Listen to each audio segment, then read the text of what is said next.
العلم هو النور الهادي والمفتاح لكل الخير من يرد الله به خيرا. بسم الله الرحمن الرحيم. ويجوز الوقف على الحسن لا الابتداء بما بعده فإنه قبيح سوى رأس الآية كما مر.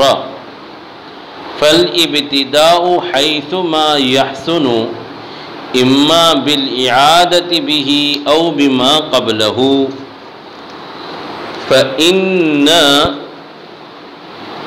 فإن الابتداء أيضا كالوقف تام وكاف وحسن وقبيح لا بد فيه من الرعاية إن لم يكن الثلاثة الأول بعيدة ولا يجوز الوقف على القبيح إلا عند الاضطرار فالابتداء فيه بالإعادة ولا رمز لآكد الوصل سوى رأس الآية وأحكام الاضطرار كأحكام الاختياري. جی صاحب کتاب علیہ الرحمہ یہاں سے وقف حسن کا حکم بیان کر رہے ہیں. اس سے پہلے صاحب کتاب نے محل تام کی جو 4 قسمیں بیان کی ہیں، وقف تام، وقف کافی، وقف حسن، وقف قبیح، ان میں سے وقف تام اور وقف کافی کا حکم تو گزر چکا کہ وقف تام اور وقف کافی میں وقف کرنے کے بعد ابتدا ہوگی، اعادہ نہیں ہوگا. اور اگر جو ہے حسن پر وقف کریں گے تو اس صورت میں حسن پر وقف کرنے کی گنجائش تو ہے، لیکن وقف کرنے کے بعد ابتدا نہیں ہوگی بلکہ اعادہ کرنا ہوگا. تو پہلے آپ ترجمہ دیکھیں کہ وَيَجُوزُ الْوَقْفُ عَلَى الْحَسَنِ کہ محل حسن پر وقف کرنا جائز ہے. لَلْإِبْتِدَاءُ بِمَا بَعْدَهُ اور اس کے ما بعد سے ابتدا کرنا صحیح نہیں ہوگا. فَإِنَّهُ قَبِيحٌ اس لیے کہ ایسی صورت میں ابتدا کرنا کیا ہے؟ قبیح ہے. سوا رأس الآیتی سوائے رأس آیت کے، کما مرہ جیسا کہ اس سے پہلے اس کی تفصیل گزر چکی ہے، یعنی لِأَلَّا يَلْزَمَ مخالفت سنتی سے. فَالْإِبْتِدَاءُ حَيْثُمَا يَحْسُنُ چلیے ٹھیک ہے، اگر حسن پر وقف کر دیا تو ابتدا ایسی جگہ سے کریں گے جہاں سے ابتدا کرنا حسن ہو، بہتر ہو. اما بالإعادة به یا تو اسی کلیمے سے اعادے کے ذریعے سے، بھی میں ہی ضمیر یعنی جس کلیمے پر آپ نے وقف حسن کیا ہے اسی کلیمے کو آپ کیا کریں؟ لوٹا کر پڑھیں. او بما قبلہ یا یہ کہ اس کلیمے کے ما قبل اور 1-2 کلیمے کیا کریں؟ ما قبل سے آپ اعادہ کریں. فَإِنَّ الْإِبْتِدَاءَ أَيْضًا كَالْوَقْفِ اس لیے کہ ابتدا بھی جو ہے وقف کی طرح ہے، یعنی جس طرح وقف کی 4 قسمیں ہیں تام، کافی، حسن، قبیح، ایسے ہی ابتدا کی بھی کیا ہے؟ وقف کی طرح 4 قسمیں ہیں، تام، ابتدائے کافی، ابتدائے حسن اور ابتدائے قبیح. لا بد فیہ من الرعایت تو ضروری ہے اس میں رعایت کرنا. ان لم یکن الثلاثۃ الاول بعیدۃ اگر پہلے 3 جو ہے بعید نہ ہوں، یعنی اگر ابتدا کی صورت میں تام، کافی اور حسن اگر بعید نہ ہوں تو پھر ان کی رعایت کرنا کیا ہے؟ ضروری. ولا يجوز الوقف على القبیح الا عند الاضطرار اور وقف کرنا جائز نہیں ہے قبیح پر الا عند الاضطرار مگر اضطراری کیفیت اور صورت میں، ایمرجنسی پوزیشن میں. فالابتداء فیہ بالاعادہ اور اگر وقف اضطراری اگر آپ نے قبیح پر وقف اضطراری کر لیا تو اس میں جو ہے اعادے کے ذریعے سے کیا ہوگی؟ ابتدا ہوگی. جی یہاں تک آپ جو ہے اس کو پہلے سمجھ لیں۔ دیکھیے صاحب کتاب یہاں سے وقف حسن کو بیان کر رہے کہ وقف حسن یہ وقف کرنے کا محل نہیں ہے، لیکن اگر کوئی جو ہے سانس تنگ ہو جائے تو اس صورت میں اگر کوئی حسن پر وقف کرے تو وقف جو ہے محل حسن پر کرنا جائز ہے، لیکن اگر حسن پر وقف کر دیا تو اس صورت میں پھر جو ہے ابتدا جائز نہیں ہوگی، بلکہ جو ہے ما قبل سے اعادہ کرنا ہوگا، اس لیے کہ حسن پر وقف کرنے کے بعد ابتدا کرنا یہ کیا ہے؟ قبیح ہے، سوائے رأس آیت کے، جیسا کہ اس کا حکم گزر چکا ہے۔ جی اب دیکھو کہ آپ نے وقف کیا محل حسن پر، پہلے تو آپ کو وقف کرنا چاہیے تام پر یا کافی پر، لیکن اگر وہاں تک آپ کی سانس نہیں پہنچ سکی اور اگر آپ نے حسن پر وقف کر دیا تو جو ہے اضطرار کی صورت میں یا جو ہے اختیاری بھی کہ اگر آگے سانس نہیں پہنچ رہی ہے تام اور کافی تک اور حسن پر آپ نے وقف کر دیا تو اس صورت میں آپ جو ہے کیا کریں گے؟ اعادہ کریں گے۔ جیسے مثلا لقد سمع اللہ قول الذین قالوا ان اللہ فقیر، فقیر پر آپ نے کیا کر دیا؟ وقف کر دیا، تو اب جو ہے آپ کو فقیر پر وقف کرنا حسن ہے، لیکن اگر آپ نے فقیر پر وقف کر دیا تو اس صورت میں آپ ما قبل سے کیا کریں گے؟ اعادہ کریں گے۔ اور اعادہ بھی کیسے کریں گے؟ کہ جہاں سے کلام شروع ہو رہا ہو، یعنی فعل سے، کہ تاکہ جو ہے وہ فعل اپنے متعلقات کے ساتھ مل کر اپنا مفہوم ادا کریں۔ ان اللہ فقیر سے آپ اعادہ نہیں کریں گے، اس لیے کہ ان اللہ سے جو ہے اعادہ کرنے میں قباحت لازم آئے گی، اس لیے بہتر یہ ہے کہ قالو سے کیا کرے گا؟ وہ اعادہ کرے گا۔ یہ کب ہے؟ جب کہ جو ہے آپ محل حسن پر وقف کر رہے ہیں اور محل حسن کہاں پر ہو؟ درمیانی آیت پر ہو، اس لیے کہ یہ بھی ایک مسئلہ ہے کہ حسن بھی دو قسم کے ہوتے ہیں، ایک محل حسن ہوتا ہے آیت پر اور ایک محل حسن ہوتا ہے درمیانی آیت پر، اور دونوں کا حکم کیا ہے؟ الگ الگ ہے۔ تو ابھی پہلے صاحب کتاب جو بیان کر رہے ہیں وہ محل حسن درمیانی آیت پر، کہ درمیانی آیت پر اگر محل حسن ہو تو اس صورت میں ہم کیا کریں گے؟ تو کہہ رہے ہیں کہ ما قبل سے اعادہ کرنا ہوگا، ما بعد سے ابتدا صحیح نہیں ہے، ما بعد سے ابتدا صحیح نہیں ہے۔ جی تو بہرحال ما بعد سے ابتدا صحیح نہیں بلکہ ما قبل سے کیا کرنا ہوگا؟ اعادہ کرنا ہوگا۔ تو اب پھر کیا کہا کہ اما بالاعادتی بھی، یا تو جو ہے اعادہ جو ہے ما قبل سے کرے یا اسی کلمے سے یا اس کے ما قبل ایک آدھ دو کلمے سے ملا کر پڑھیں، تو اس طریقے سے یہ ابتدا ہوگی۔ تو کہہ رہے ہیں کہ وقف جو ہے جائز ہے حسن پر، تو اب اس صورت میں ما بعد سے ابتدا نہیں ہوگی، اس لیے کہ ما بعد سے ابتدا کرنا قبیح ہے سوائے راس آیت کے۔ جی تو اب جو ہے فَإِن سوا رأس الآیات، سوائے راس آیت کے۔ اب آیت پر جو ہے اگر محل حسن ہو، اگر آپ نے وقف کر دیا تو اب اس صورت میں آپ کیا کریں گے؟ تو کہہ رہے ہیں کہ اس صورت میں ہمیں ما بعد سے ابتدا کرنی ہے، اعادے کی ضرورت نہیں ہے۔ کیوں؟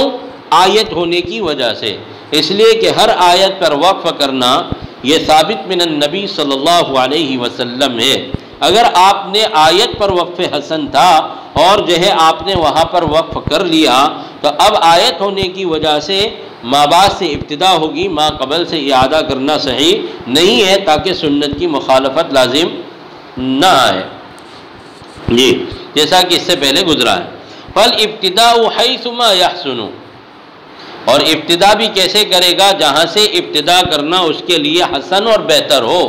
اما بالاعادۃ بھی، یعنی جس کلمے پر آپ نے وقف کیا ہے، آپ نے جس کلمے پر وقف کیا ہے یا تو آپ اسی کلمے سے کیا کر لیں؟ اعادہ کر لیں، یا جو ہے ماقبل میں ایک آدھ دو کلمے جو ہے لوٹا کر کیا کر لیں، اعادہ کر لیں، سمجھے کہ نہیں؟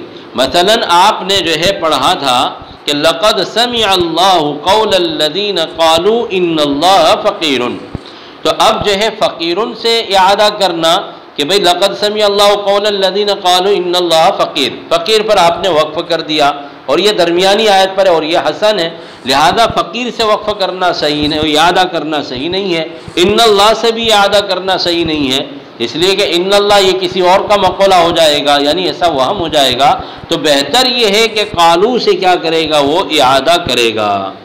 تو کہہ رہے ہیں کہ یا تو اسی کلمے سے ابتدا کرے اگر بہتر اور حسن ہو۔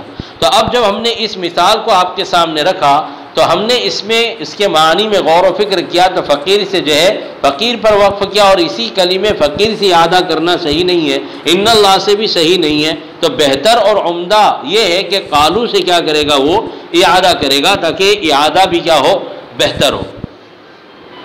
تو کہہ رہے کہ فل ابتدا حیث ما یحسن، ابتدا جو ہے ایسی جگہ سے کرے جہاں سے حسن ہو، اما بالاعادۃ بھی، یعنی جس کلمے پر ہم نے وقف کیا ہے اسی کلمے سے آپ کیا کرو، اعادہ کرو، او بما قبلہ، یا جو ہے اس کلمے کے ماقبل ایک آدھ دو کلمات کو کیا کرو، ملا کر پڑھو، سمجھے کہ نہیں؟ فإن الابتداء ايضا كالوقف، اس لیے کہ جس طرح وقف کی جو ہے چار قسمیں ہیں، یعنی محل تام کی، وقف تام، وقف کافی، وقف حسن اور وقف کبھی، یعنی وقف کی باعتبار محل کی یہ جو چار قسمیں ہیں، ایسے ہی مولانا ابتدا کی بھی کیا ہے، چار قسمیں، ابتدا تام، ابتدا کافی، ابتدا حسن اور ابتدا کبھی۔ تو اگر آپ فقیر سے ابتدا کریں گے تو یہ کبھی ہے، اور ان اللہ سے اگر جو ہے آپ کیا کریں گے، ابتدا کریں گے، تو ابتدا اس سے بھی زیادہ کبھی ہو جائے گی۔ تو بہتر یہ ہے کہ آپ جو ہے قالو سے کیا کرو، ابتدا کرو، تو یہ ابتدا کیا ہو جائے گی، حسن اور کافی ہو جائے گی، یا جو ہے الذین سے کرو، یا جو ہے لقد سمع اللہ سے کرو، لیکن یہ لقد سمع اللہ سے اگر کریں گے تو ظاہر سی بات ہے کہ ان اللہ فقیر پر آ کر پھر اس کی جو ہے کیا ہو جائے گی، آیت ختم ہو جائے گی، سانس ختم ہو جائے گی، لہذا بہتر یہ ہے کہ قالو سے کیا کرے، وہ اعادہ کرے، اس لیے کہ یہاں سے ابتدا کرنا حسن ہے، ابتدا کرنا یہاں سے حسن ہے۔ تو کہہ رہے کہ لا بد فیہ من الرعایت ان لم یکن الثلاثۃ الاول بعیدۃ، تو جس طرح وقف کی چار قسمیں ہیں، تام، کافی، حسن، کبھی، اسی طرح ابتدا کی بھی کیا ہے مولانا، چار قسمیں ہیں، ابتدا تام، ابتدا کافی، ابتدا حسن اور ابتدا کبھی۔ تو جہاں تک ممکن ہو سکے ابتدا تام ہونا چاہیے، لیکن اگر ابتدائے تام زیادہ دور ہے کہ بھئی اگر وہاں سے شروع کریں گے تو پھر یہاں آنے پر کیا ہو جائے گا، ختم ہو جائے گا، سانس ختم ہو جائے گی، تو بہتر یہ ہے کہ ابتدا کافی تام اگر بعید ہو تو ابتدا کافی سے کیا کرے، ابتدا کرے، اگر کافی سے ابتدا کرنا بھی کیا ہو، لمبا ہو، تو اس صورت میں حسن سے کیا کرے، ابتدا کرے، لیکن کبھی سے جو ہے ابتدا کرنا صحیح نہیں ہے، اعادہ کرنا کبھی سے صحیح نہیں ہے، بلکہ وہ کیا کرے گا، کو تام سے، تام اگر دور ہے تو کافی، اور کافی بھی دور ہے تو پھر حسن سے کیا کرے، اعادہ اور ابتدا کرے گا۔ جی ان لم یکن الثلاثۃ الاول بعیدۃ، کہ اگر پہلے تین اگر بعید نہ ہو تو پھر جو ہے کیا کرے گا، وہ اسی کلمے سے ابتدا کرے، اور اگر پہلے تین اگر بعید ہیں تو پھر اس کے ماں بعد سے تھوڑا اور جو ہے کم سے، یعنی کافی سے ابتدا کرے، اور اگر وہ بھی زیادہ دور ہو تو پھر حسن سے ابتدا کرے۔ پھر صاحب کتاب علیہ الرحمہ فرما رہے ہیں کہ وَلَا يَجُوزُ الْوَقْفُ عَلَى الْقَبِيحِ إِلَّا عِنْدَ الْإِسْتِرَارِ، اور وقف کرنا جائز نہیں ہے قبیح پر مگر اضطراری صورت میں۔ کیا مطلب کہ جیسے مثلا وقف کر دیا آپ نے قبیح پر، یعنی ایسی جگہ پر وقف کر دیا کہ جس سے جو ہے معنی کے اندر قباحت پیدا ہو رہی ہے، تو معنی میں قباحت ہونے کی وجہ سے ظاہر سی بات ہے کہ ایسی جگہ وقف کرنے سے غلط معنی کا کیا ہو جاتا ہے، وہم پیدا ہو جاتا ہے۔ تو ایسی صورت میں آپ کو اضطراری صورت، کیا آپ کے لیے کوئی مسئلہ ہی نہیں ہے، کیا آپ جو ہے اپنی سانس کو کسی بہتر اور عمدہ جگہ پر وقف کرتے ہوئے لے جائیں، تو آپ مجبور ہو گئے، کھانسی آ گئی یا سانس وہیں پر آپ کی ختم ہو گئی، تو اس صورت میں جو ہے ضرورت کے موقع پر ممنوع چیزیں بھی کیا ہو جاتی ہے، مباح ہو جاتی ہیں، اور ضرورات تبیح المحظورات، ممنوع چیزیں جو ہے ضرورت کے موقع پر کہ اب اس کے علاوہ اس کا کوئی حل ہی نہیں ہے، ایسی پوزیشن اور کیفیت پیدا ہو جائے تو اس صورت میں جو ہے قبیح پر وقف کرنا جائز ہے ایک آخری درجے میں۔ لیکن اگر آپ نے جو ہے قبیح پر وقف کر دیا اضطراری صورت میں، تو اس صورت میں بھی کیا ہوگی؟ ابتدا ہوگی، سمجھے کہ نہیں؟ اعادے کے ذریعے سے ابتدا ہوگی، اس میں اعادے کے ذریعے سے۔ ایک ہوتی ہے ابتدا اور ایک ہوتی ہے اعادہ۔ ابتدا کسے کہتے ہیں کہ جہاں پر آپ نے وقف کیا اس کے ماں بعد سے آپ پڑھنا شروع کریں، اس کو بنیں گے ابتدا۔ اور اعادہ کسے کہیں گے کہ جہاں پر آپ نے وقف کیا ہے یا تو اسی کلمے سے یا اس کے ماقبل جو ہے دو چار کلمات پہلے سے لوٹا کر اس کو کیا کرنا؟ پڑھنا، اس کو کیا بنیں گے؟ اعادہ، جیسے کہ دونوں کے جو ہے لغوی معنی سے یہ چیز سمجھ میں آ جاتی ہے۔ جی، تو کہہ رہے ہیں کہ وقف کرنا کبھی پر سرست نہیں ہے لیکن اضطراری کیفیت میں، اور اگر آپ نے اضطراری کیفیت میں اگر آپ نے وقف کر بھی دیا تو اس صورت میں کیا ہوگی؟ ابتدا ہوگی، اعادہ جائز نہیں ہے۔ یعنی علامہ سجاوندی رحمۃ اللہ علیہ نے یہ جتنے بھی رموز قائم کیے ہیں تو یہ رموز کی رعایت کرنا کیا ہے بھئی آپ کو ضروری ہے۔ جی، اس کے بعد جو ہے فرمایا کہ ولا رمز لعاقد الوصل سوا رأس الآیتی، اور لا جو ہے یہ ایک علامت اور نشان اور اشارہ ہے، رمز ہے وصل میں سب سے زیادہ موقت، لعاقد الوصل، وصل کرنے کے اعتبار سے سب سے زیادہ موقت رمز ہے سوائے راس آیت کے۔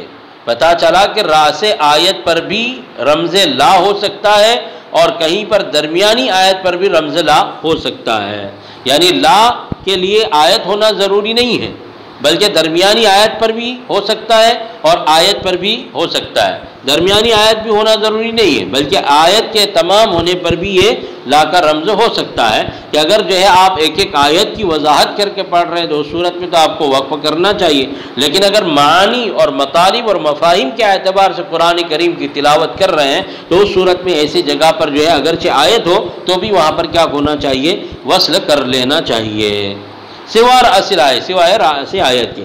وَأَحْكَامُ الاضطراری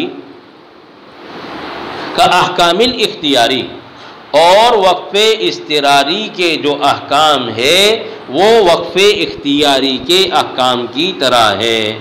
کیا مطلب؟ مطلب یہ ہے کہ اگرچہ آپ جو ہے وقف اضطراری کیفیت میں کر رہے ہیں، اگرچہ آپ جو ہے وقف اضطراری کیفیت میں کر رہے ہیں لیکن اس کے باوجود آپ کو جو ہے وقف اختیاری کے احکامات کو فالو کرنا پڑے گا۔ کیا مطلب؟ جیسے کہ ہم وقف اختیاری کی صورت میں کلمہ موقوف کے آخری حرف کو ساکن کر دیتے ہیں، اسی طرح اگر وہ جو ہے تنوین منصوبی ہے تو اس کو الف سے بدل دیتے ہیں، اسی طریقے سے اگر وہ گول تا ہے تو ہم اس کو کس سے بدل دیتے ہیں؟ ہاں سے بدل دیتے ہیں۔ تو اب کوئی جو ہے اضطرار کی صورت میں اگر وقف کرے تو وہ جو ہے اس کو کلمے کے آخری حرف کے جو ہے اعراب کو ظاہر نہ کرے بلکہ اس کو ساکن کر دے۔ مثلا وہ پڑھنا چاہ رہا تھا جیسے فی مقعد صدق عند ملیک مقتدر بسم اللہ الرحمن الرحیم الرحمن علم القرآن، تو الرحمن علم القرآن تک پڑھنا تھا اس کو، لیکن الرحمن علمہ تک اس کی کیا ہو گئی ہے؟ سانس ختم ہو گئی۔ تو علمہ میں اب جو ہے وہ علمہ کے میم کو کیا کر دے گا؟ ساکن کر دے گا، علمہ کے میم پر اب جو ہے وہ فتحہ پڑھے گا نہیں ہے۔ یا اسی طریقے سے گول تا تھی تو اس کو آگے وصل کرنا تھا لیکن جب جو ہے اضطرار کی کیفیت میں اس نے وقف کر دیا تو وہ گول تا کس سے بدل جائے گی؟ ہاتھ سے بدل جائے گی۔ ایسے ہی تنوین منصوبی وصل میں کیا ہوتی ہے؟ تنوین پڑھی جاتی ہے لیکن جو ہے جب ہم وقف کریں گے تو اس کو کیا کریں گے؟ تنوین منصوبی کو ہم الف سے بدل دیتے ہیں۔ تو اگر جو ہے جس طرح وقف اختیاری کی صورت میں تنوین منصوبی الف سے بدل جاتی ہے، اسی طریقے سے وقف اضطراری کی صورت میں بھی تنوین منصوبی الف سے بدل جائے گی۔ تو صاحب کتاب یہی کہنا چاہتے ہیں کہ اگرچہ جو ہے وہ ایک اضطراری کیفیت میں، ایک مجبوری کی صورت میں، اور جو ہے آدمی جو ہے اپنے بس میں نہیں ہوتا ہے، ایسی صورت میں اگر وقف کرنے کی جو ہے ضرورت پیش آ جائے تو اس صورت میں بھی جو ہے آپ وقف اختیاری کے احکامات پر کیا کریں، عمل کریں۔ اور وقف اختیاری کے احکامات کیا کیا ہیں وہ گزشتہ اسباق میں آپ کے سامنے پوری تفصیلات کے ساتھ آ گئے ہیں۔ جی اب یہاں پر جو ہے یہ ساری چیزیں آپ کے سامنے آ گئی کہ حسن پر وقف کرنا یہ کیا ہے، جائز ہے، لیکن اگر آپ کے پاس اگر سانس کی گنجائش ہے اور اگر آپ وہاں پر وقف نہیں کریں گے اور ماں بعد میں اگر آپ کو گنجائش ملتی ہے تو اس صورت میں آپ کیا کر سکتے ہیں، جو ہے آگے والی آیت سے ملا کر پڑھ سکتے ہیں۔ تو یہ ہے کہ وقف کرنا حسن پر جائز تو ہے، لیکن اگر آپ کے پاس سانس کی گنجائش ہے تو اس جگہ سے آپ جو ہے وصل بھی کر سکتے ہیں۔ جی اچھا، بعض حضرات نے لکھا ہے کہ اگر آپ نے حسن پر وقف کر دیا اور حسن پر وقف کرنے کے بعد جو ہے اعادے کی گنجائش جو ہے ایسی ہے کہ بہت دور تک اس کی کیا ہوتی ہے، اعادہ کرنا پڑتا ہے، اور اگر بہت دور جا کر اعادہ کریں گے تو ظاہر سی بات ہے کہ وہاں سے اعادہ اگر بہتر ہے اور وہاں سے اعادہ کرتے تو جہاں پہلے وقف کیا تھا وہیں پر وقف ہو رہا ہے۔ تو اب اس صورت میں اگر اعادہ کی قباحت ہو رہی ہے اور اعادے کی گنجائش نہیں ہے تو ایسی صورت میں ماں باپ سے ابتدا کرنے کی ہی جو ہے کیا گنجائش لکھی ہے، جیسا کہ خود صاحب فوائد مکیہ علیہ الرحمہ نے لکھا ہے کہ اگر جو ہے ابتدا اعادہ یا ابتدا جو ہے اعادہ کرنا اگر بہتر نہیں ہو اور اعادے کی وجہ سے کچھ قباحت لازم آ رہی ہو تو ایسی صورت میں ابتدا بہتر کو کیا کرے، عمل میں لے آئے، اور جہاں سے ابتدا کرنا بہتر ہو وہیں سے کیا کر لے، ابتدا کر لے۔ جی تو اس کی بھی کیا ہے، گنجائش ہے۔ اب اگلا سبق انشاءاللہ آئندہ شروع کریں گے۔ وَرُبَّمَا يَجْتَمِعُ الْقَسِيمُ مَعَ الْآخَرِ فِي مَحَلٍّ وَاحِدٍ بِاخْتِلَافِ الْحَيْثِيَّاتِ وَالرِّوَايَاتِ سے۔ السلام علیکم ورحمۃ اللہ وبرکاتہ۔ السلام عليكم، لا تنسوا الإعجاب بالفيديو والاشتراك في القناة تشجيعا لنا لنستمر بنشر المزيد إن شاء الله.